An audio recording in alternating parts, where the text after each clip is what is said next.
Netcasts you love. From people you trust. This is Twit.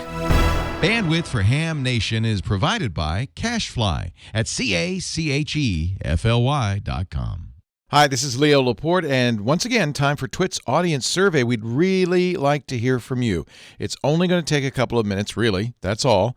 Just go to twit.tv/survey and let us know what you think. Your anonymous feedback will help us make Twit even better. And thanks for your continued support. This episode of Ham Nation is brought to you by Icom. For more information, visit icomamerica.com/hamnation. By ZipRecruiter. Are you hiring? With ZipRecruiter, you can post up to 200-plus job boards, including social networks, all with a single click. Screen, rate, and hire the right candidates fast. Try ZipRecruiter for free at ZipRecruiter.com/twit. And by DX Engineering. DX Engineering offers practically everything you need to outfit your shack, plus the fastest shipping in the industry. In-stock items ship the same day, Monday through Friday until 10 p.m. Eastern. For more information, visit dxengineering.com/hamnation.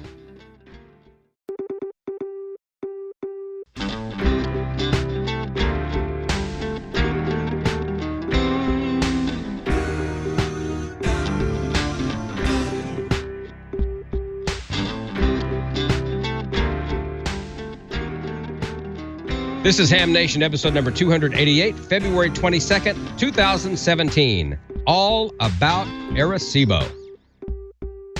Hey, good evening, everybody. It's Wednesday night. It's a little bit after 8 o'clock, but that's okay. We rarely start exactly on time, and we usually go over. So why even watch the clock? Because time stands still when you're watching Ham Nation here on the Twit Network. We've got pretty much everybody here tonight, except for we're missing two people. We're missing Bob. Bob just got back from Orlando. We'll tell you more about that a little bit later on. And Amanda is missing as well. And Val will fill you in on that. But we've got some good content for you tonight. We've got some interesting guests. We've got Bryant Rascoll, introduce you to a 12-year-old ham from the New Orleans area, KG5HVO, who is going to be making a pretty cool little trip to do some DX operating. And he'll tell you all about that.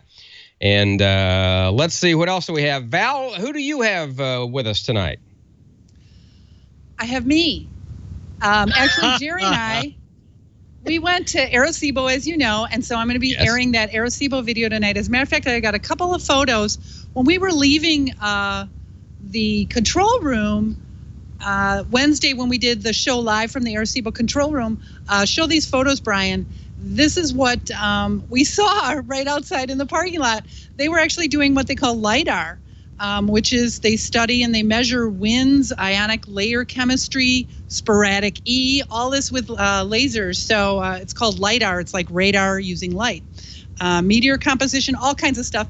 And it's so cool because, I mean, I'm sure you heard the big news today that NASA announced they found a whole new solar system, 7 planets, all capable of having water. 3 are like idyllic, just like Earth.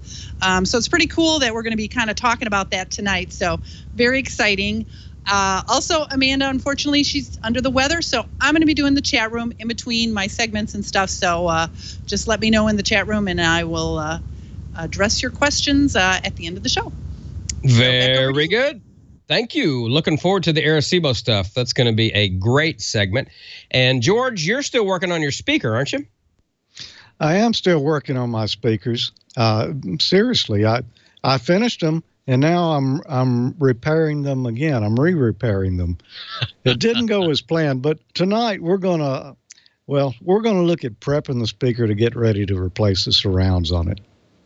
Good, because I've got a pair of Boston Acoustics I spent a lot of money on many, many years ago, and the surrounds have turned to powder because after Katrina, they sat in my garage for 12 years almost. And so I went to plug them in the other day, and I'm like, wait a minute, what's wrong with I took the covers off and just powder. So I need to try to rescue those. Looking forward to that. And, of course, out on the West Coast, we have Gordon West, the world's preeminent ham radio educator, and our good friend and our pal and our buddy and everything else that he is. And you've got some short shots for us, don't you?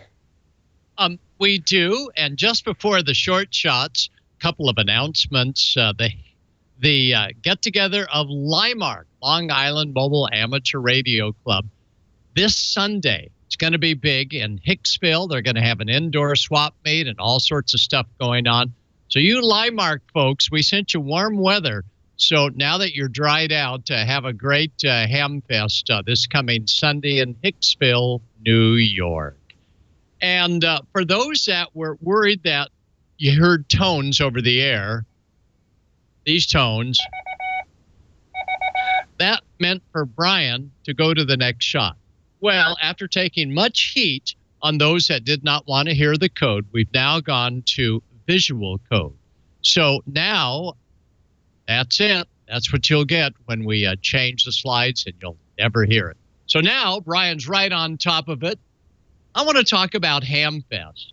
Well, we did Quartz Fest a few weeks ago, and it was a great success. The wind really blew. In fact, that's Gary, W6KBC at the wheel. And the wind was 30 or 40 miles per hour. But you know, Hams just said, no problem. This is a big event. We're going to make it happen. And when Hams make it happen at Quartz Fest, it makes a big difference to Hamfest up and down the country.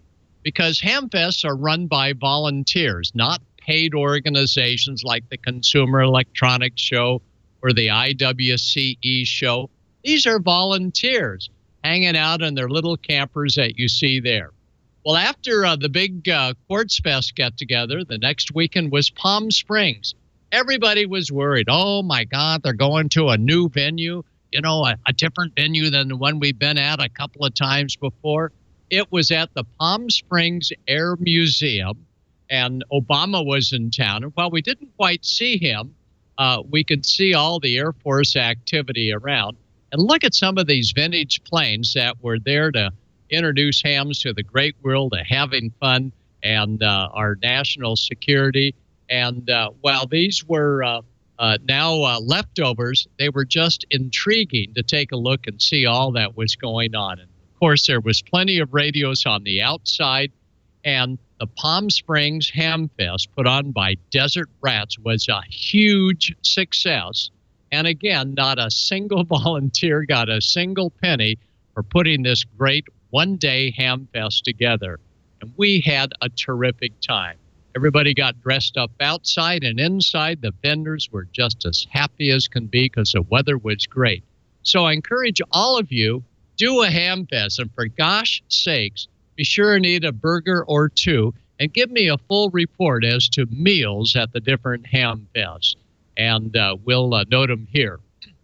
Orlando Hamcation, their Hamfest, put on by Peter Liddy and the whole team, was a huge success. But you know, it wasn't at a convention center. The Hamfest, Hamcation in Orlando was at a fairgrounds. There were no cows going across the lawn. There were no horses in the stalls. And, oh, my gosh, what would happen if it rained with this grass? Would all these great million-dollar vehicles get bogged down? Not a problem. So trust the Hamfest folks. When they say they got it handled, they're volunteers, and they do.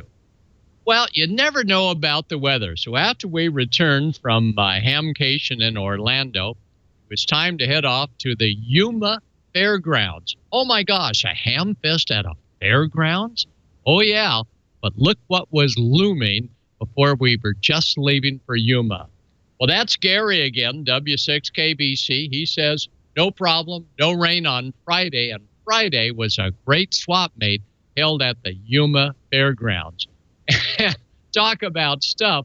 Holy smoly, there was so much stuff there that they could barely get into the back of that big 4x4. And that was just some of the camaraderie at the Yuma Fairgrounds and all the ham activity. And, you know, we talked about loops a few weeks ago. This gentleman brought in a loop, and he says, it may look cornball, but let me tell you, this really puts out a signal. And it's a homebrew loop that he put together. Wow, what a great job that he did in putting that one together. And this is Andrew, BE1COR. Think of carrier-operated relay, BE1COR. He built his own loop, and he has an automatic loop tuning. And he had great results, and he was showing it off. And here's another fella that did their own loop. So I encourage all of you, if you're thinking of a HOA situation until the laws change, we hope, think about loops in the backyard because they do a great job. And that's a chameleon loop. The one on the left is the very portable one. The one on the right is a little more non-stealthy. But boy, they both put out a great signal. And the chameleon antenna is a commercial antenna, but you can roll your own doing your own loops. Well, Saturday morning at Yuma, this past Saturday, the storm that was hitting all of California on Friday moved in big time. But hams, we tough it out because the more it rains, the less people come out and the more goodies you can find. And here we are, a Dick Hammersleg's operation in the rain, and we're all taking a look to see what's there. And, of course, hams have the right apparel and the early morning hours on that Saturday morning for finding all the good stuff. So it's always good to a little bit of weather, be able to get through the weather and put together a fun day. So at Yuma, yeah, we had a lot of rain this past weekend, but we didn't bog down in the dirt. The comm van did just fine, and people slogged through there, and they didn't have any mud on their feet or anything like that. And those vehicles did fine. So do not worry if there's a Hamfest coming up that may be on a lawn, because many times it's so well packed in that you're not going to bog down. And that's a 1-ton van we have. And nope, we didn't bog down at all, even though it rained an inch or so the night before. So that's a neat thing about Hamfest, is you never know what's going to happen next. Well, on the inside at Yuma, wow, Bob would be quite happy to see that the DX store really had a great selection of the aisle microphones and all the accessories that go along. There's Kimmers of Wired Communications, Roger and Kim. They were quite happy. They're the LED people. They drove from Palm Springs to Orlando and then back to Yuma. I mean, these are dedicated folks that probably spend as much in gasoline as they make in the small profits of their operation. So Hamfest, truly, this is ham radio, and we encourage everybody is get behind the Hamfest and make it happen. And when we do make it happen, the volunteers are right there. On that Saturday morning, the water was up to about shin level, but the volunteers just jumped in, and they have a regular day job, but they made it happen, and that's Roger in the background. No problem. You don't see anything on the floor. What's a little rain at a Hamfest? We're emergency communicators, and we put up with these things, and we make it happen. There's Rick Paquette, W7RAP, who's done so much for Quartzfest. He is now, today, the Arizona section manager. Congratulations, Rick. He was putting on a program with me on all about ham radio testing, ham radio instruction, and getting through the ham radio test. And for our instructor academy, we always say bring tons of stuff, not just a talking head, not just PowerPoint, but stuff. And as you can see, we had plenty of stuff for the instructor seminar. And of course, after the seminar, we did the instructor academy certificates. And this is fun to be able to go one-on-one with a fellow ham at a Hamfest. And everybody got their own little instructor academy certificate. We'll be doing that likely at the Nevada Ham Radio get-together end of March, 1st of April in Las Vegas at the end of the IWCE show. Well, Mexico, KI6YAA, that's Larry in the center. He says the Calexico Amateur Radio Society, call sign K6CLX, is everybody sort of on hold in that Mexico Telecommunications, Oficina de Telecomunicaciones, I probably murdered that one, but lo siento mucho, they have a problem of right now they're suspending all licensing. So we don't know what's going to happen. Mexico is right now redoing the rules and regs for ham radio. So if you're planning on going to Mexico, there's no exchange license, there's no reciprocal license, there may be no license. So be very cautious when operating within Mexico without the proper credentials. So they're working on it, and they promise to give me more updates as it comes soon. So finally, that's our final shot of the Hamfest in Yuma. The Yuma folks are giving us a final wave goodbye. And again, I encourage all of you, well, thinking about going to a Hamfest, stay open-minded, lose your voice as I am, and have fun. Don, back to you, because my voice after Yuma is gone. Back to you, Don. You got some of that Quartz Fest dust in there, it sounds like. Go drink yourself something nice and cold or something nice and hot and take care of yourself. Thank you, Gordon. Appreciate that. Somebody else we appreciate greatly is Ted Randall and family, because it is a family affair at the QSO show, QSO radio show, and they, of course, carry our audio from Ham Nation on WTWW, the 100,000-watt blowtorch out of Lebanon, Tennessee. Shortwave heard all 57 of the states. Well, there's 50 really, but a certain president said 57. But all 50 states at 5085 with 100,000 watts, and a huge signal into Africa on 12.105. So Ted and folks, thank you so much for your support of Ham Nation and of Amateur Radio Newsline. And Ted has been kind enough to offer me a co-host spot on the second Tuesday of every month. So at 8 o'clock Central Time on the second Tuesday of every month, Ted and I will get on and talk about ham radio and whatever else pops into and out of our heads. So there you go. Worldwide on WTWW shortwave. Now, somebody who is fairly close to me in my backyard geographically of New Orleans, but he's going to be taking a little trip abroad. I want to introduce you to a very cool guy. I met him actually last year, about a year ago, maybe a little bit more, at a Hamfest here. His name is Bryant Rascoll. And his call sign is, there he is right there, KG5HVO. How you doing, Bryant? Good to see you. Hello, Mr. Don. How are you? I'm awesome. Now, Bryant is the essay contest winner for the Youth DX Adventure. And that's the Dave Coulter Youth DX Adventure. And so tell us a little bit about exactly what the essay contest is, and maybe a little bit about what it was that you wrote that got their attention to win you this award or this prize. Well, the essay contest was to encourage youth in ham radio to write about what they enjoy about the hobby. You had to write about what you currently done in the hobby, what your future plans for the hobby are, and the importance of amateur radio. Well, I wrote about my current plans, like DXing and contesting and local club activities. And I wrote about my future plans, such as DX expeditions and youth licensing, and then the importance of amateur radio. And I wrote about, of course, emergency communications, but also about how it helps other hams that are homebound and cannot get out and about to socialize. So, very cool. Now, how old are you, Bryant? Tell us how old you are. I am 13 years old. You just had a birthday, in fact. We did a story on Bryant for Newsline, and we recorded it just before his birthday, which was a couple of weeks ago. So happy birthday, first off. Thank you. Very good. Now, what exactly was this prize? What did this prize entail? The prize included a Alinco DX SR8T SDR transceiver, a Hustler JTV 680 vertical antenna, 50 feet of RG8U coax, and a Jetstream power supply.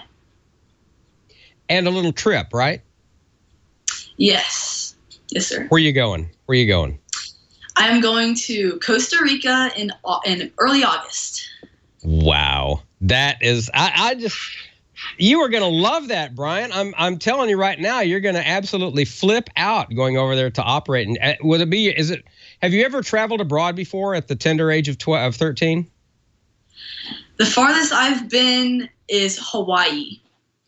I traveled to Italy when I was an infant. Okay, so you don't remember Italy. Well, Hawaii, I mean, you can't just, that's a good trek. You can't just get in the car and drive to Hawaii. So, but Costa Rica, that's a whole nother, I'm envious. I wish I was going, but that is just absolutely amazing. Now, do you have any plans to attend the upcoming Dayton Hamvention in May? So far, I have not made any plans to attend the Dayton Hamvention, although I wish I could go. Okay, well, you need to go because you have the shirt you have on. That's an Icom shirt, and doesn't that shirt on the back? Didn't I see that earlier? Say K3LR on the back of it. It does. It says K3LR plus Icom equals victory, I think. Now, have you met Mr. Duffy, K3LR?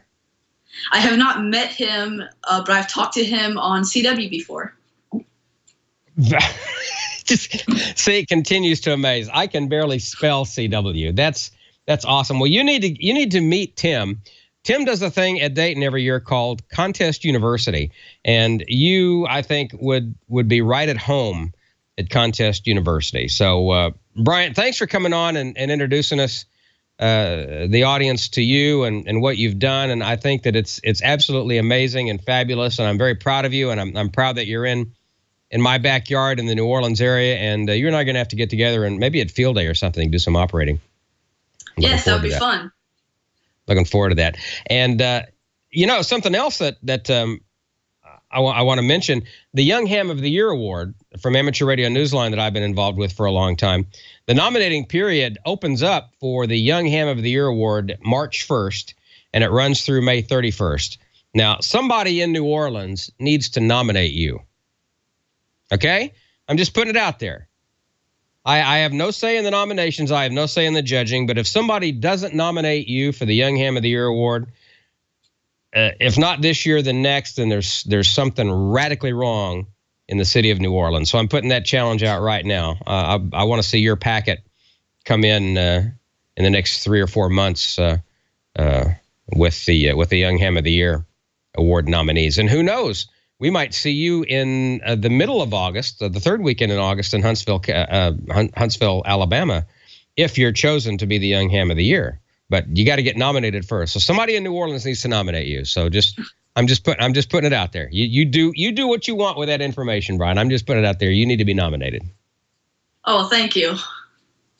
Very good. All right. Well, listen, you're going to hang out for the rest of the show, and if anyone has any chat room questions, put them in the chat room, and Val will take them, and we'll see you coming up here in about another 40 minutes or so. How's that sound? Well, for a chat room. That sounds great. All right. Thanks, Bryant. There he is, KG5HVO, Bryant Rascoll of New Orleans, Louisiana, and the YDXA essay contest winner. Got an HF station, and he's going to Costa Rica. Wow. Just amazing. Very cool. Well, speaking of Amateur Radio Newsline and the Young Ham of the Year Award, let's get into the news of the week, shall we, from Amateur Radio Newsline. From Amateur Radio Newsline Report, number 2051, these are the Ham Nation headlines for Wednesday, February 22nd, 2017. The University of Alaska at Fairbanks is about to embark on its first radio research project later this month at the High Frequency Active Auroral Research Program site. The experiments will occur within HAARP's transmitter tuning range of 2.7 to 10 megahertz. According to university researcher Chris Fallon, KL3WX, the transmissions are likely to be audible outside Alaska and may even be visibly detected within the state. He said that if conditions are favorable, HAARP radio transmissions may also be heard from virtually anywhere in the world using an inexpensive shortwave radio. The transmission's exact frequencies will not be determined until right before the experiment and will be posted on Twitter as soon as they are known. Listeners are advised to follow the site by its Twitter handle, which is @UAFGI. The work is being done under a grant from the National Science Foundation. The university took over the Gakona, Alaska site 18 months ago from the U.S. Air Force, which had used the 40-acre grid of antennas and powerful array of HF transmitters to conduct research into the properties and behavior of the ionosphere. Later experiments will include a look at over-the-horizon radar and satellite-to-ground communications. For Amateur Radio Newsline, I'm Jim Tamron, N8TMW. There's a move to honor the heroic and quick-thinking actions of one amateur radio operator and 3 other crew members on board a military aircraft nearly 43 years ago. On September 15, 1974, Staff Sergeant Homer Perry, K4YZJ, and 3 other crewmen on board a C-7A aircraft serving with the 94th Tactical Airlift Wing at Dobbins Air Force Base in Georgia were on a local training mission with 13 aeromedical personnel on board. During the takeoff roll, the number 2 engine exploded and erupted into flames. Unable to abort the takeoff, they continued and attempted a go-around and began shutdown procedures on the number 2 engine and to extinguish the fire. Due to a magnesium fire in the engine nacelle, the first attempt to extinguish the fire failed. Witnesses testified seeing flames trailing as much as 100 feet behind the number 2 engine. The crew discharged the remaining engine fire extinguisher, also unsuccessful. The aircraft commander was able to turn the aircraft around and lined up with the opposite runway as the fire eventually self-extinguished. The crew made a successful emergency landing and safely evacuated all personnel on the aircraft. The rapid and decisive actions of the crew resulted in the saving of 17 lives and a multi-million-dollar aircraft from total destruction.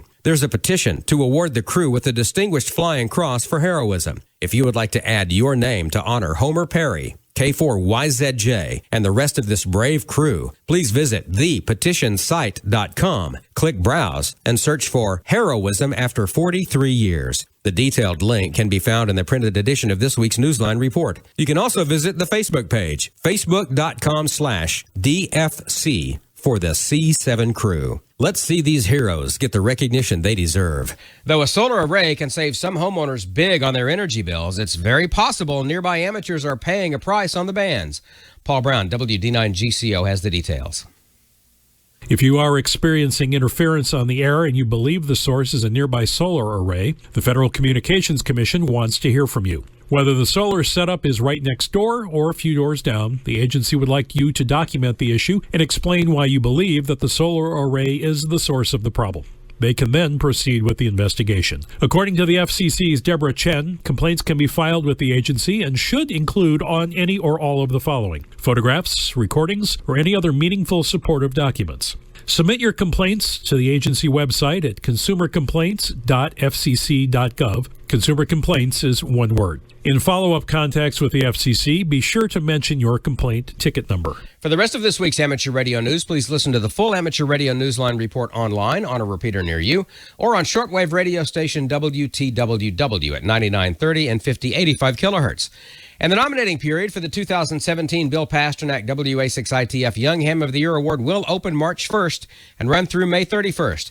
You can find the nominating form on our website, arnewsline.org, under the YHOTY tab. We'll present the award to a deserving young radio amateur at the Huntsville, Alabama Hamfest in August.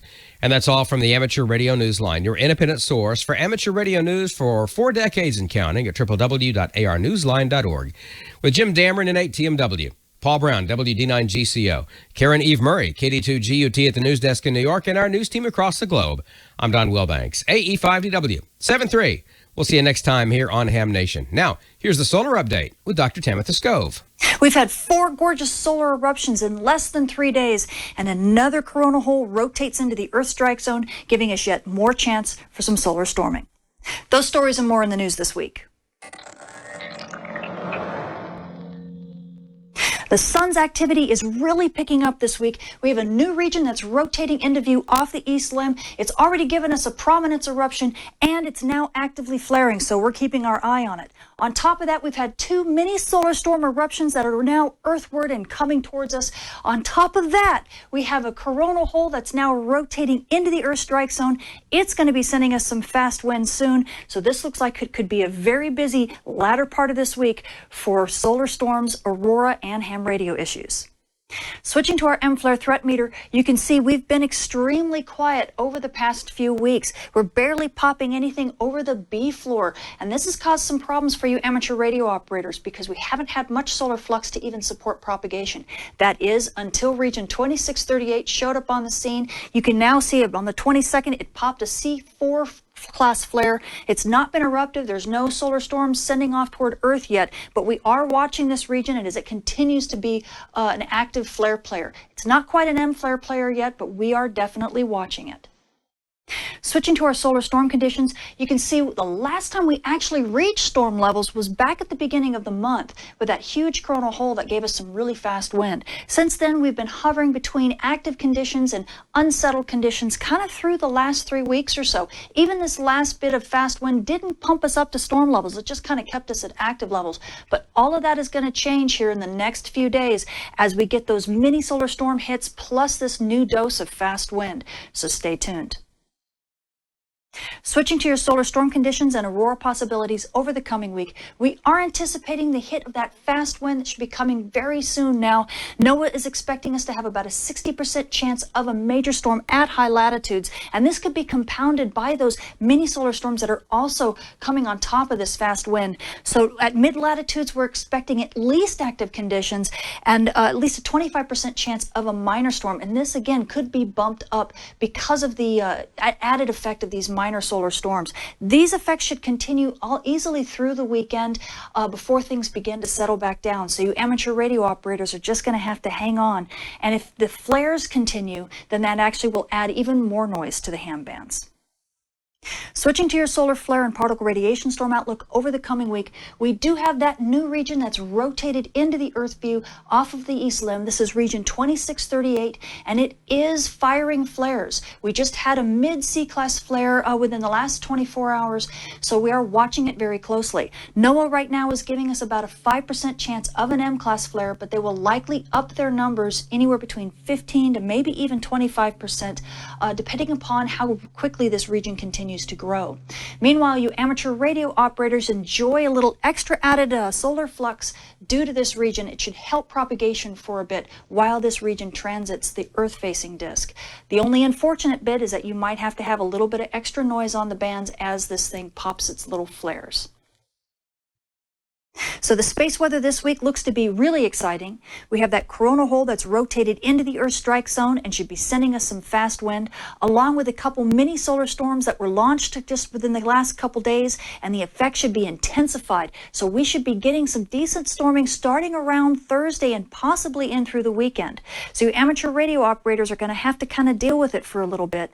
On top of that, within the next week, we have yet another coronal hole that's kind of making its way just into the Earth view right now, and it will be causing some more storming starting in about a week to 10 days. So you amateur radio operators are going to get the brunt of it for easily the next 2 weeks. Now, as far as you aurora photographers are concerned, get your shutter fingers ready because you're going to have easily 2 weeks of some decent aurora possibilities. I'm Tamitha Scove. Thank you for watching.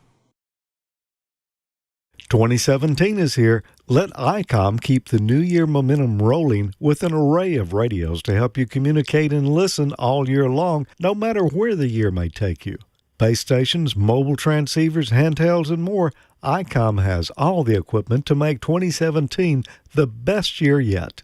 Communicate with the touch of your fingertips. Perfect for small spaces, the IC7100 is the ideal D-Star option to help you communicate anywhere throughout the year. Angled control head and touchscreen for quick, intuitive operation. Large internal speaker for clear digital audio, and it's perfect for multiband and all-mode communications. Planning to be on the move this year?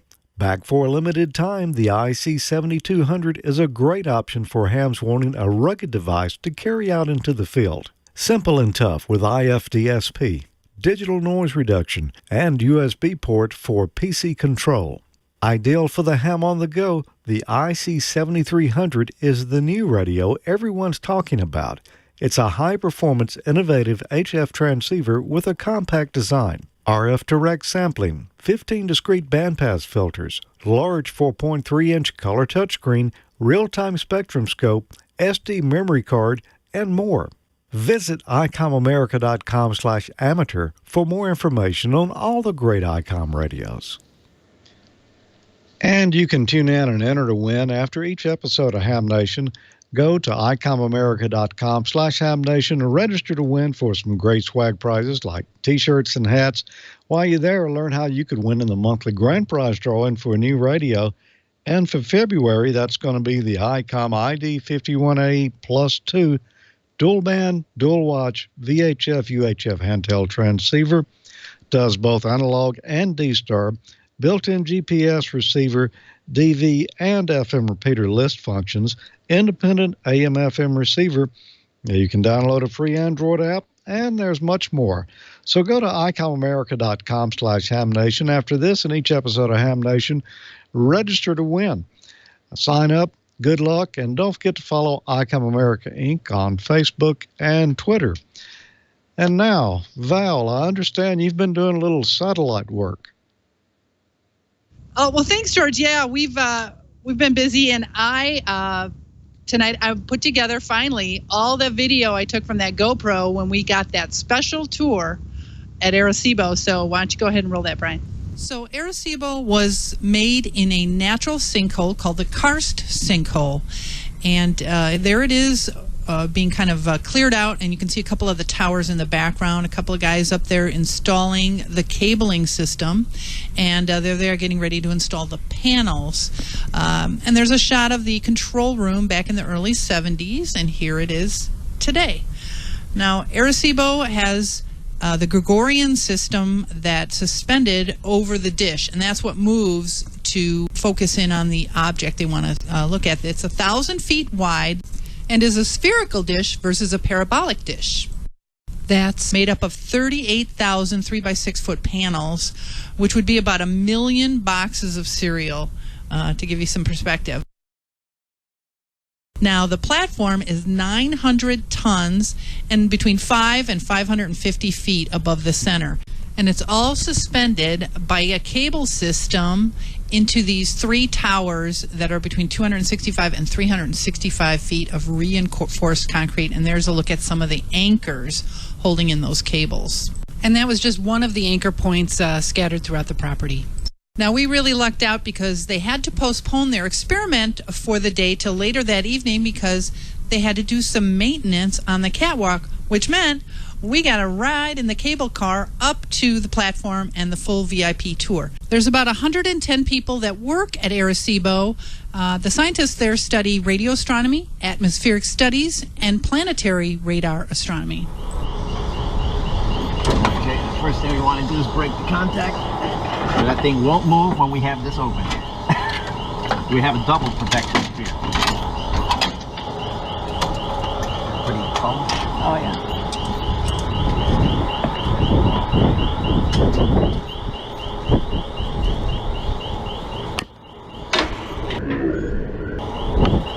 Give me a wave. Tú vas a la palabra. Te lo dejé abierto. Gracias, Elliot. Thank you so much, Elliot.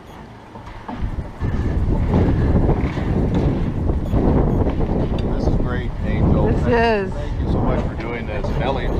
Yeah. Wow. You have to make money. Absolutely. So right now we are how far above the very bottom center of the dish? 550 feet. Do you ever have earthquakes here? Yes, we did. Actually, it removed like 12 strands of, see these 4 cables? Yeah. The 4 cables coming up, going up there, 4 strands were broken off. 4 strands of one 12 strands. 12 strands. Yeah. So. But it didn't take anything down. That's 12 strands. Wow. And when was the earthquake? It was in January 2015. Oh, it was recently. Yeah. This was, and we had to shut down because nobody knew if that was gonna be safe. Snap, right? And it would fall or whatever. Oh, you know, they actually fought on that GoldenEye. They actually fought. This guy is actually stunt guy. Actually was rolling on these stairs. He rolled down these stairs in GoldenEye.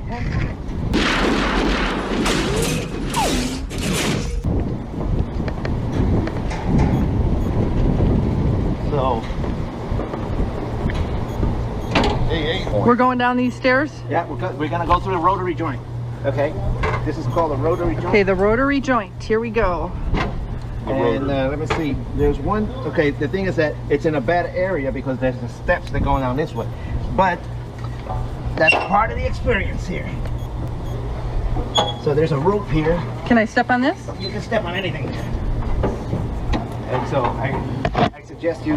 Okay. I'm tall. Oh, you're tall. You can do Look at, I can still hang on to the thing. Okay. There's There's a little, see, there's little handles and ropes and. There's usually a little seat that stairs, but you can hang on to that thing and stand all the way down. Yeah, so. Not a problem. And this is actually 430 megahertz waveguide. Oh, we're gonna move. We're gonna be moving. We're gonna move this. Cool. This is the rotary joint. Yeah, it's okay. It's okay. We have to keep low. We're gonna turn. Yeah. So they're greasing up the. See, we're moving. They inspect the track for any cracks and stuff like this. So they haven't done that in a while. So and you have a helipad? And we have a helipad, yeah. That was the last one. Yeah, just for emergency purposes there.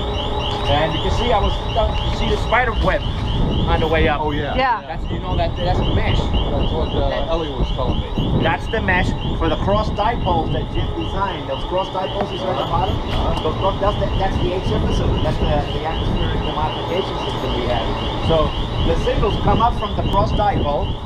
The signals come up from the cross dipole. They bounce off of this reflector.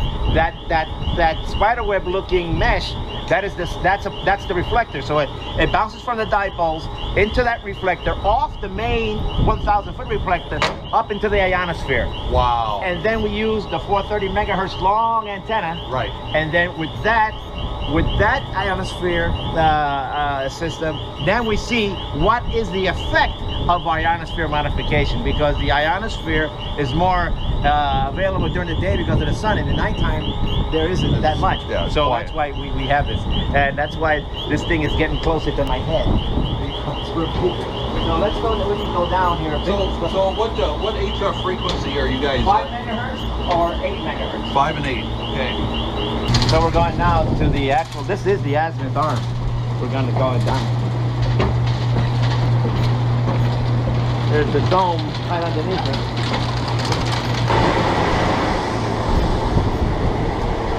So that was Miguel, that was the supervisor over there. That moved it for us. That was nice of him to do that. Yeah. I would have jumped anywhere, I don't care, but.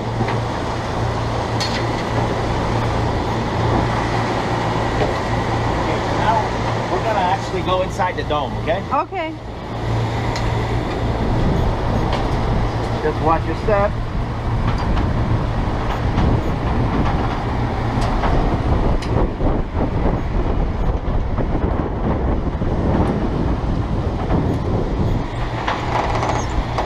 I'm going first for obvious reasons. I would say ladies first, but I gotta go first. Sorry about that. Excuse my manners now. We understand fully. Wow. Wow. Okay, I'll show you this room first. Wait, I gotta do a look down.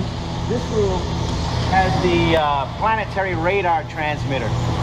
Okay, this is the 2380 transmitter is in here. That's a klystron to the 2380 megahertz, 12 centimeters. This is the transmitter that we use to study asteroids, comets, planets. Remember, Arecibo is the most sensitive place with the most sensitive antenna in the world to study asteroids. Asteroids are like minor planets. They go around the sun, and so we don't discover the asteroids. NASA discovers them.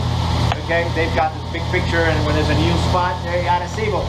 There's a new object in the sky. Okay, and then they'll give us the coordinates, and then we'll do a 2 or 3 day study. And with our studies, we can see the size of it, what it's made out of, its rotation period, its orbital period, and most of all, important, is it going to hit the Earth?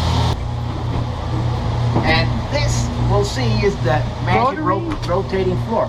Did I tell you how this works? The magic rotating floor? Yeah, okay. See why this dome is here. Let me tell you why this, we'll go down there. I'm just gonna do more on it. Why this dome is here, because that long antenna, that 432 megahertz and that long one, well that's a line feed.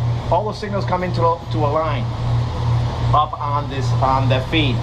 What happens, because of heat and the cold, the cables suspending the platform expand and contract. So what happens? The platform goes up and down. So we lose focus So we lose focus, and so the SWR will change. So we get this SWR in the signal.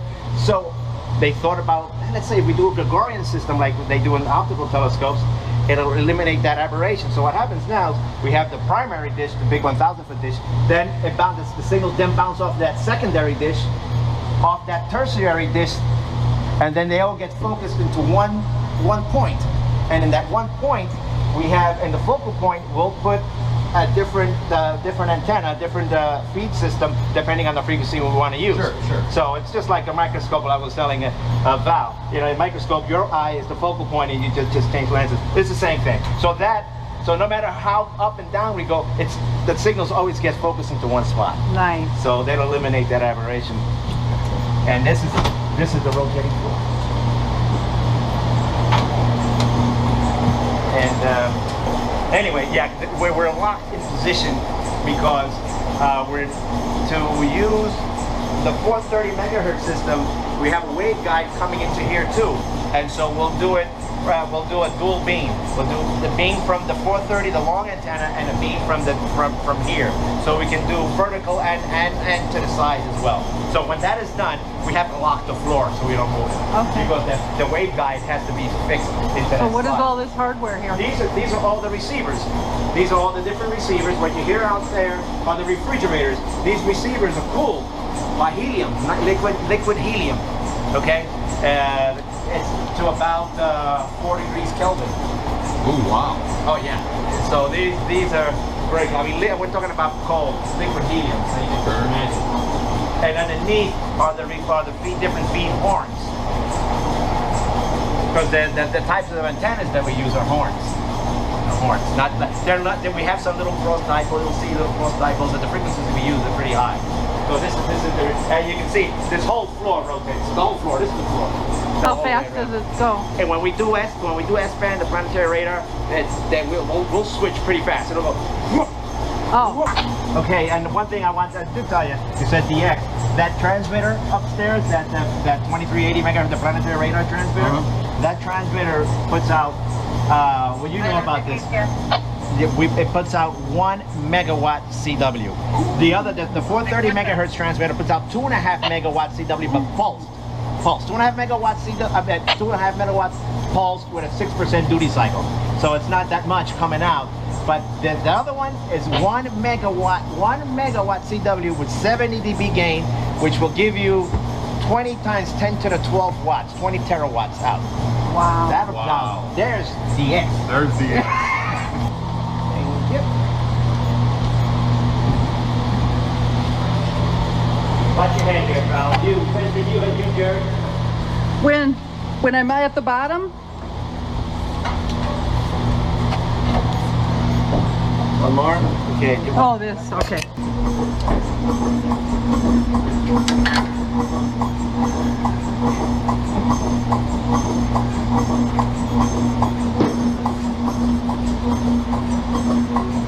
Here we are. So this is the service platform. What we are seeing here, these are the feed horns from the receivers. These are different frequencies. You see there's a little cross dipole there. See that? And Jim actually designed some of these. It could have been that one he designed. And the focal point is right there. So again, why I said that this floor rotates. So that right now we have the 430 megahertz in focus, and we just this will rotate, and we just put any one of these horns in the focal point, depending on what we want to use. So again, that's the secondary, and this is the tertiary. This is the tertiary. And all these have all these little guys have these electronic shutters, you see, so we can protect it from when we're doing the transmitter, so we can protect them from RF. And that one has a huge shutter. This is an automatic one that we just installed, and we haven't done an RF leakage test on it, but for those receivers inside that big circular tank there. And that's the one. By the way, that's the one that when we use the SETI, that's the one. That's the receivers we piggyback on. Okay. The alpha system there. Yeah, that's the 430. Watch your head. Yeah, I'm holding on. Yeah. Here's a shot of what it looks like underneath the dish. You can see it's not really on the ground, it's suspended, and there's actually vegetation down there. Now there's a look at the 6 HF antennas at the bottom of the dish, and here's a close-up look at just one of them. So it looks pretty small from the other one, but they're actually pretty large. And here's a shot of the coax going to the HF array. Now here's a look at the HF transmitters. There's 6 in total, and here's a look at one close up. And to say high power is kind of an understatement. Now here's some shots from inside one of the walk-in power supplies. It's pretty amazing, and they had a bunch of these. Now, the grounds around the Arecibo property, or part of the property, are great. They even have a pool for their employees. Here's a look at some of their guest accommodations. Now, if that one on the right looks a little familiar, that's where Jodie Foster's character stayed when she was at Arecibo in the movie Contact. And you can drive around. There's only certain areas you can't drive to unless your vehicle is shielded. And I want to give a special thanks to Angel Vasquez, Whiskey Papa 3 Radio, for giving Jerry and I the most incredible VIP tour.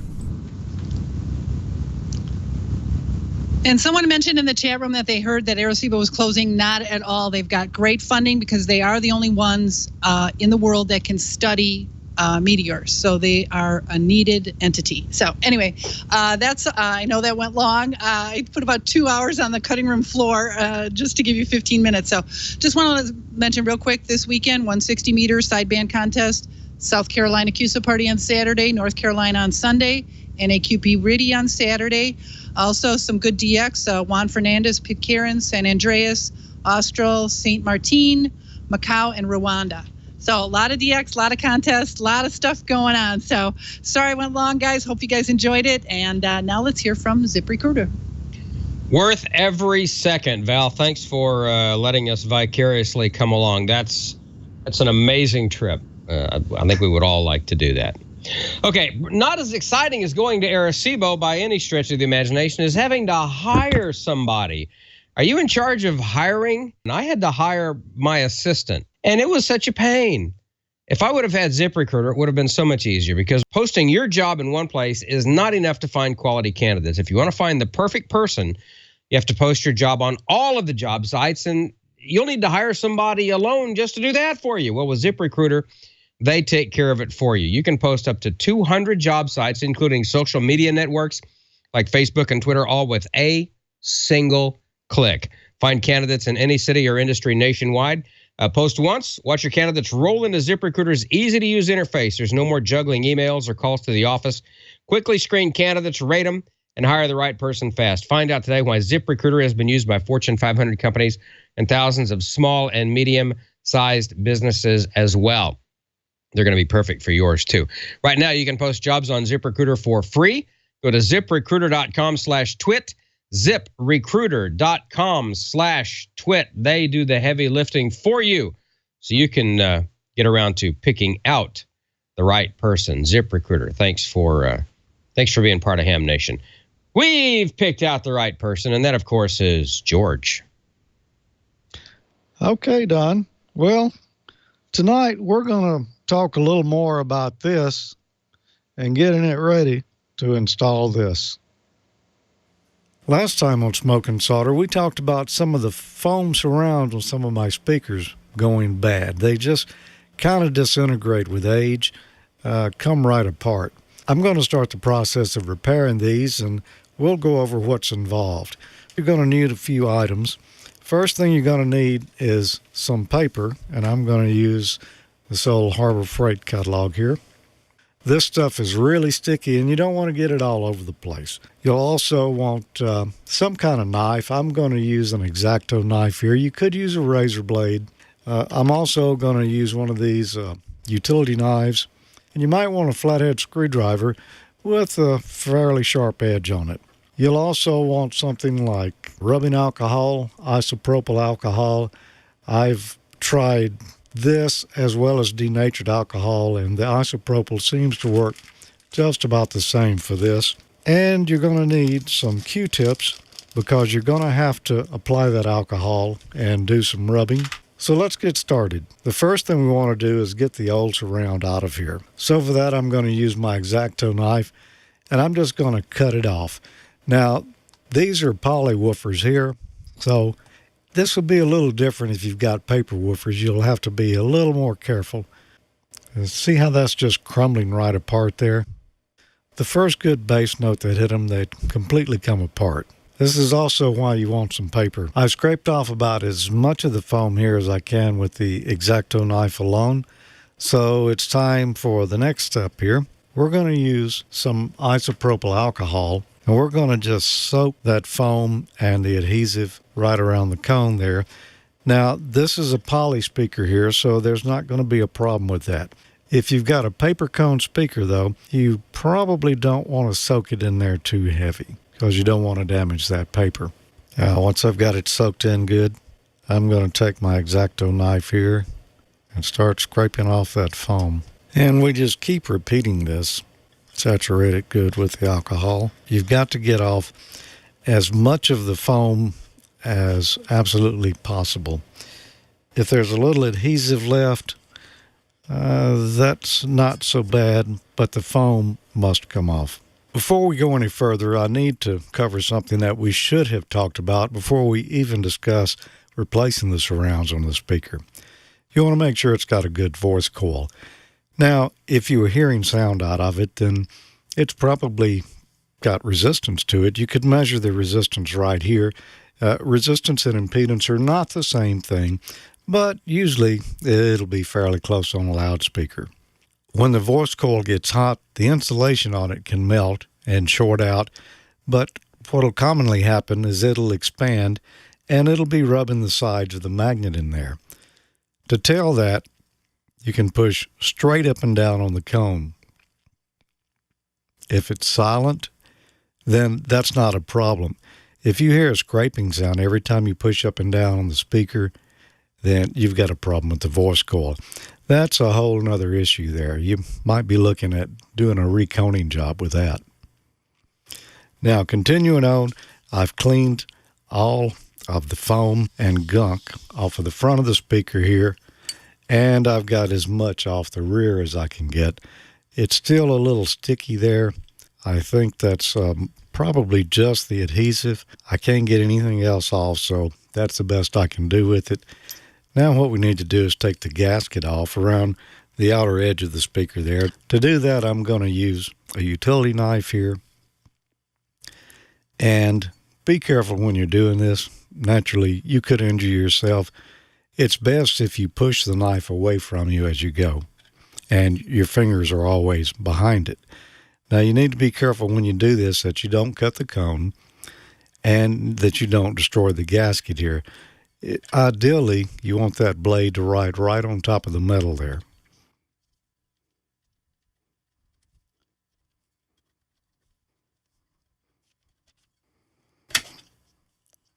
Look at there. Just a reminder to be careful. I didn't damage this one, but it could happen.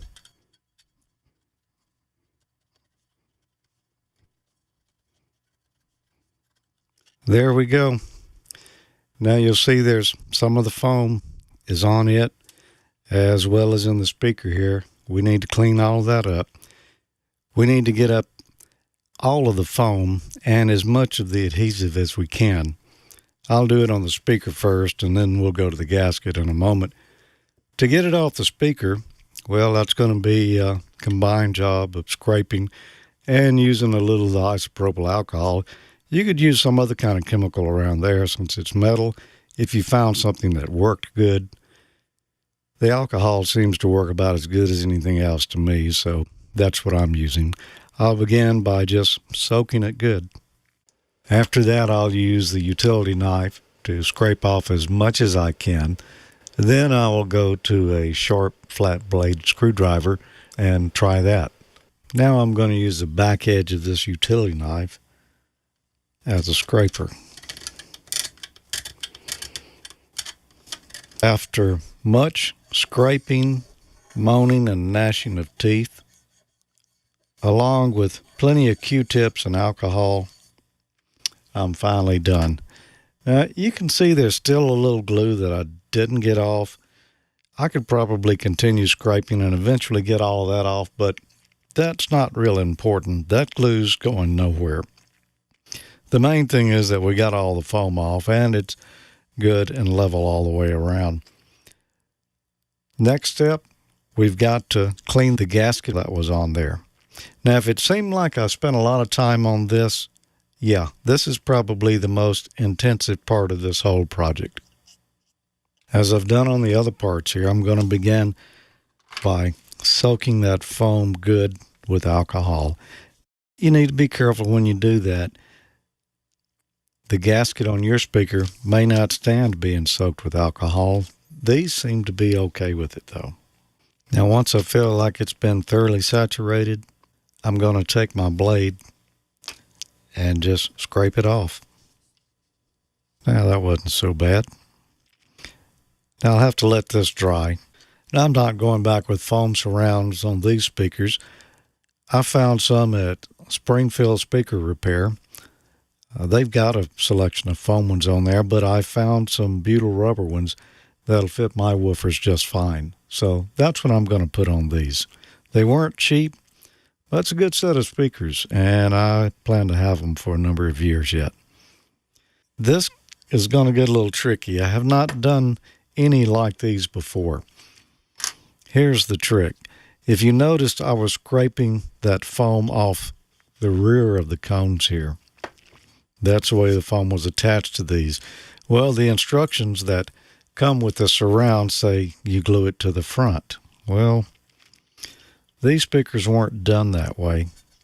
So I'm going to try to go back on the rear like the original surrounds were done. And that might present a little problem. What we glue first is the inside of the surround to the speaker cone. Then we're going to do the outer of the surround to the frame of the speaker. And then finally, we're going to glue the gasket on top of that. Join us next week and we'll see how they turn out. And hopefully we will see how they turn out. I can tell you now that I've said the most time-consuming part was the cleaning of the glue and the old foam off of there. Probably so, but if you have to put the surrounds on twice, that gets kind of time-consuming too, because I put them all on, you know, on the back of the speaker like I was discussing there at the end. And the last speakers I had done surrounds on were 12-inch woofers. They had paper cones, and I put foam surrounds on them. And the glue that came with it was sort of like Elmer's glue. Well, it's much more challenging when you're only doing a 5-inch speaker. You're using what's essentially rubber cement to put it on with, and it hardens real quick. If you don't get it exactly in the middle, you got some problems. So we'll talk more about that next week. But I've had the audio oscillator out here and an amplifier running some low frequency tones through them, testing them. And yeah, unfortunately, I had to pull those surrounds off and start all over. But I'll show you the trick I used last time around to kind of solve that. And now, enough of my woes and problems with speaker repairs. Let's see what Don has got for us. Hello? It's not working, Don. There we go. That's because I'm talking on DMR. I'm checking into the after show net. So, hello, guys. You're on Ham Nation. Say hello real quick when I unkey somebody. Motorboating. Hey, awesome. Glad to get you in on the net. This is WA8LIV. Hey, thanks for checking in tonight, Don. All right, you made the show. Thanks, guys. I got to talk about DX Engineering, AE5DW. DX Engineering is a great company. I don't know if they sell DMR radios, but they might ought to. They sell everything else ham radio related. That's for sure.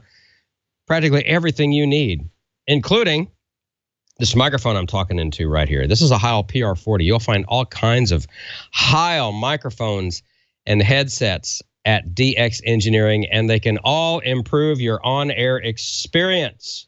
The headsets feature a dynamic or electret microphone, builds upon decades of Heil professional audio experience. They all have padded earpieces for extra comfort regardless of the environment you're operating in. The Heil microphones can be found in professional recording studios, including this one. Yeah, I make money with my Ham Shack studio. I record commercials in here. Commercial radio and TV stations. In fact, the Sirius XM studios in the Rock and Roll Hall of Fame, where you'll find a Heil sound exhibit. They use Heil PR40s. They're in broadcast studios, TV stations, podcasts, and ham shacks all over the planet. And DX Engineering has dozens of different Heil microphones and headsets. Check it out at dxengineering.com. Also now, DX Engineering is BHI's North American distributor. That is BHI noise cancellation products. They enhance the quality of your incoming audio. They feature cutting-edge digital signal processing technology. Select from standalone units, DSP-equipped speakers, or modules that install inside your radio's chassis. And the BHI products help remove interference and noise so you can hear the distant and weak audio. And if you can't hear them, you can't work them. And, of course, you got to know what time it is. And I don't know if you've ever seen these things. The Geochron World Ham Radio Clocks, they've been around a long time. They kind of went away for a while, but now they're back, and they are available only at DX Engineering. This is an amazing... When I worked at WRNO Shortwave back in the 80s, there was a Geochron clock on the control room wall of the shortwave radio station studio. Geochron clock will give you geography, 12 and 24-hour local time, sunrise, sunset, all time zones, sun movement, and latitude and longitude all in one elegant package. It is gorgeous. You'll see the same clock, like I said, in the stations of top-level DXers and contesters, many government buildings, and broadcast newsrooms, like I said, including WRNO Worldwide, the rock of the world. From New Orleans, Louisiana, DX Engineering worked with Geochron to help develop a new version tailored specifically to hams. The new World Ham Radio clocks include details like CQ zones and country prefixes. None of that was on that WRNO clock, and every one measures 3 feet by 2 feet. It's big, it's impressive, and it will dress up your shack like you would not believe, and you will use it. It will tell you something new every time you look at it. DX Engineering ships faster than anybody else in the industry. Get your order in by 10 p.m. Eastern. If it's in stock, and chances are it will be, it'll be on a truck headed your way tonight. Proven products, expert advice. That's DX Engineering. They help you shrink the globe. Request your catalog or shop online 24 hours a day, 7 days a week at dxengineering.com/hamnation. DX Engineering, a partner of Ham Nation and Twit here for, man, a long time, and we absolutely thank them. D-Star, the DMR net's still going on here. Oh, turn it up. There's nobody talking right now. I hope I'm making it all right. Sounds pretty good. I have to check out more about this DMR stuff, but right now, let's go to Val in the chat room and see what kind of activity we have down there. And do you notice what's behind me? Oh, yeah. Ah, see? See? There it is. World-class station has a world-class clock, the Geochron. There it is. Right and there. We kind of use it pretty much every day. So I bet you do. I just thought I'd put that in there. Fix that. All right. Hey, I want to give a big congratulations to Darren, KD9 Charlie Uniform Foxtrot. He just upgraded to his extra, so way to go. Woo-hoo! Congratulations. And Bryant, hope you're still around because I got some questions for you. Great. Edgar, Kilo Echo 6 Papa Lima Alpha. He wants to know, what do you think, do you have any inside info on how to get more kids into the hobby? Well, one thing that I've noticed is that most kids are more comfortable behind a screen than behind a microphone. So my club, we're going to do a Maker Faire project using digital modes to try to encourage youth in ham radio using the digital modes such as RIDI and PSK. But also, most kids like competition, and so contesting is also a good way to get kids into the hobby. That's how I got my good friend into ham radio, through contesting. Very good. And Sybil, November 6th, Italy Bravo, Italy, wanted to know when you were first licensed. I was licensed on May 30th, but got my call sign on June 5th of 2015. Oh, so it's almost a year, or almost 2 years. Yes, ma'am. Also, Pierre, Kilo Mike 4, Whiskey Sierra, wanted to know, when you learned code, which method did you use? Was it the Koch or the Farnsworth, or a little mix of the both? I didn't really use a method when I learned CW. I brought home a code oscillator one night with a paddle on it, and I just started typing out CW, learned how to call CQ, my call sign, and it kind of just took off from there. I also used an online program called Learn CW Online for my receiving techniques using call sign recognition and just plain text. How long did it take you? Maybe about 2 months, but I've been on CW now for about 5 months. Okay, good job. Don, I got a couple of questions for you. Kevin, Zulu Lima 1 Kilo Fox Mike, wanted to know if you needed to be a U.S. ham in order to nominate a Young Ham of the Year. What requirements do you have to have in order to nominate somebody? Well, the nominee has to be in the United States of America or Canada. So that's the thing where, we can't fly somebody from ZL to Alabama. Unfortunately, that's cost prohibitive. And of course, Newsline is completely and totally listener supported. So the rules are, it is a young radio amateur ages 18 or younger from the 50 United States. I believe Puerto Rico is included in that, the possessions. I believe Puerto Rico is. I'll have to go back and check, but I'm 99% sure. And we've included Canada as well. So that is the main requirement as far as that goes. And the other requirements are you have to do something really cool with amateur radio. You have to be a licensed U.S. or Canadian radio ham. Under the age of 18, you got to do something really, really cool with amateur radio. So go to arnewsline.org and look under the YHOTY tab. I believe the nominating form is up there now, or if it's not, it will be shortly. So anybody can go in there and nominate a U.S. or Canadian or Puerto Rican ham? Yes. Anybody. Yes. So the ZLs can go nominate someone? Yeah.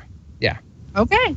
And then we just can't fly someone from ZL. That's he wanted to know how he can nominate.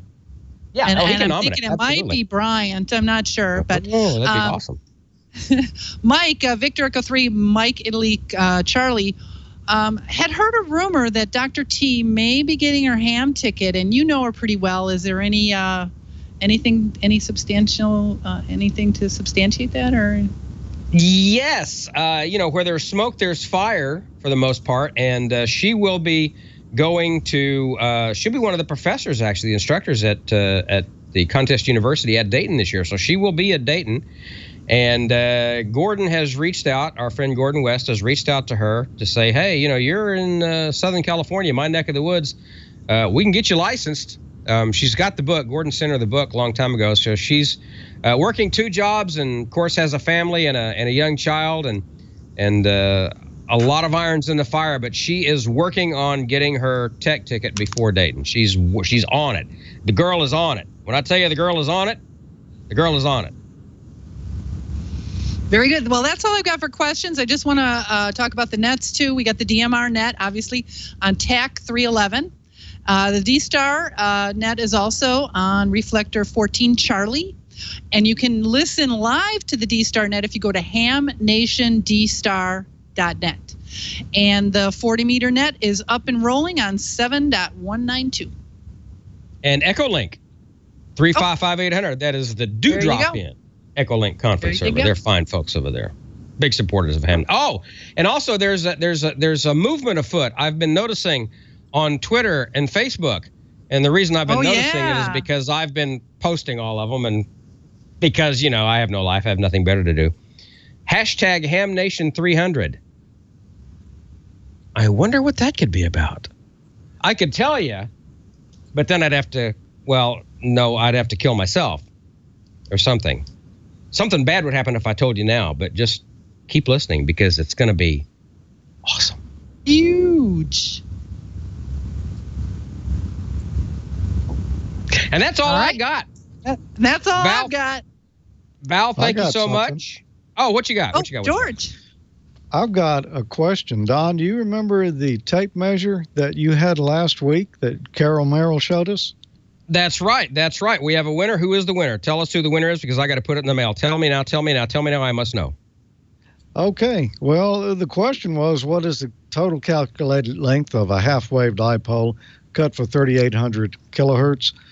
The winner is Ricardo AI4EJ, and he said he just finished watching the latest Ham Nation, and that he had the answer. The total length would be 123.16 feet long. And that's correct, Ricardo. So Don will be sending you that tape measure courtesy of Radio Waves, just what you need for building your next antenna. And I do have another question for next week. And Don, this one is going to come from the Book of Gordo. Ooh. Yeah, I believe your son is reading this book. He is. And I'll tell you some trivia. If you look in the credits of the latest extra class manual, you'll see me and Dr. T in the credits. Isn't that cool? Cool. Yeah. I'll have to check that out. Yeah. Anyway, Gordo's got a question in here that's on the exam for technician. When using a directional antenna, how might your station be able to access a distant repeater if buildings or obstructions are blocking the direct line of sight path? Your choices are A, change the vertical or from vertical to horizontal polarization. B, try to find a path that reflects signals to the repeater. C, try the long path. Or D, increase the antenna SWR. If you think you know the answer to that, send it to me, hamnationcontest@gmail.com, and you might win this lovely DX Engineering canvas tote bag. I call it a coax bag because that's what I carry my coax in when I go do field day or any outdoor event. It's a good heavy-duty canvas bag, just what you need for your outdoor events. So hamnationcontest@gmail.com. Let me know your answer. And Don, that's it for me. That looks like a great bag to tie off to your climbing rig and put all your tower climbing tools in. I bet that'd be awesome for that.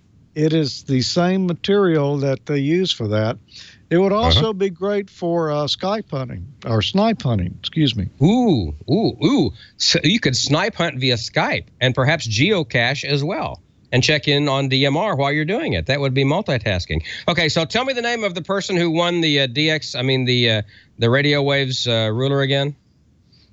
Okay, that is Ricardo Ramirez, AI4EJ. Okay. Ricardo, if I had it here in my shack, I would show you, but it's in the living room. In fact, it's packed up, ready to ship. So I can't extend the tape and shake it at the camera, but I can use the antenna from the DMR radio, and I can shake it at you and fling all kinds of happy mojo and RF through the camera and the internets and the interwebs and whatever it is your way. So there you go. All right, I think we pretty much ruined the twit for long enough for this night. So. George, thank you for everything you've done. Bryant, come back on. Let's see your happy, smiling face again. Well, thank you so much again. And, man, we're just so proud of you. You're the future of amateur radio. Kids, you and kids like you, and we just could not be happier to have you in our little family and fraternity. So you and I, we're going to get together and do some operating here pretty soon. All right, Chief? That sounds great. Thank you for having me on. I had a fun evening. Very good. You got a little brother, too. Is your little brother interested in ham radio, or is he a little bit too young? My little brother is 5, so I'm not sure that he's ready to get his license yet, although I'm trying to get the interest sparked in him. Good. Very good. Share the fun, share the wealth. Bryant, KG5, there it is, KG5HVO. It's on your lower third. Thank you for being with us tonight. We appreciate it. Gordon West, of course, thank you for being here. Amanda, not feeling good tonight, so we wish her all the best. Bob will be back next week.